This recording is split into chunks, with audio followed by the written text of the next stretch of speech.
మిత్రులు అడుగుతున్నారు, ఆంటీలు అబ్బాయిల్ని ఎందుకు ఇష్టపడతారు అంటే వాళ్ళు అడగదలుచుకున్నది ఏమిటంటే వయస్సు ఎక్కువ ఉన్న లేడీస్ తక్కువ వయసు ఉన్న అబ్బాయిల్ని ఎందుకు ఇష్టపడతారు. యూజువల్గా మగవాళ్లకు ఉండే మొగతనం లక్షణాలన్నీ కూడా 13-14 ఏళ్లకు మొదలై 35-40 నుంచి తగ్గిపోతుంటాయి. ఆడవాళ్ళకు కూడా సుమారుగా 15-16 ఏళ్ల నుంచి మొదలైపోయి 40-45-50 దాకా కూడా వాళ్ళకు ఉంటుంటాయి. సో ఇది భగవంతుడి సృష్టి. వాళ్ళకు కొంచెం 5-10 ఏళ్ళు ఎక్కువ ఉంది. వాళ్ళకు మంత్లీ సైకిల్ అయిన రోజులు వాళ్ళకు శృంగారంలో ఉత్సాహము, శృంగారంలో ఇంట్రెస్ట్ అవన్నీ ఉంటుంటాయి. వాళ్ళకి ఎలాగైతే మంత్లీ సైకిల్స్ ఆగిపోతుంటాయో వాళ్ళకు దాని మీద ఉత్సాహం తగ్గిపోతూ ఉంటుంది, లేదా దాని మీద విపరీతంగా పెరిగవచ్చు కూడా. హార్మోనల్ ఇంబ్యాలెన్స్ అంటారు, మెనోపాస్ అంటారు. మంత్లీ సైకిల్ ఆగిపోయిన తర్వాత యూజువల్గా రొమ్ములు వేలాడబడతాయి, పొట్ట వస్తుంది, బట్టతల వస్తుంది.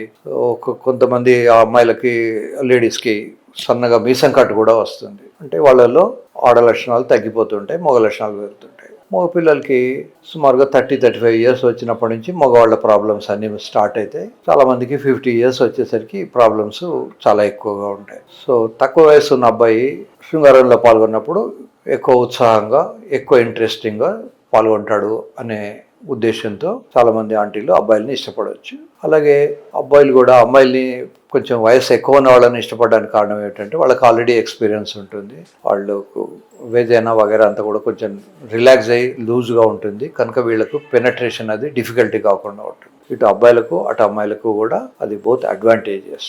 అందుకనే పొరపాటున మన వాళ్ళు సొసైటీలో కొన్ని కాన్సెప్ట్స్ క్రియేట్ చేసుకున్నారు. వరహీనం అంటే అమ్మాయి కన్నా అబ్బాయి వయస్సు తక్కువ ఉండకూడదు అని.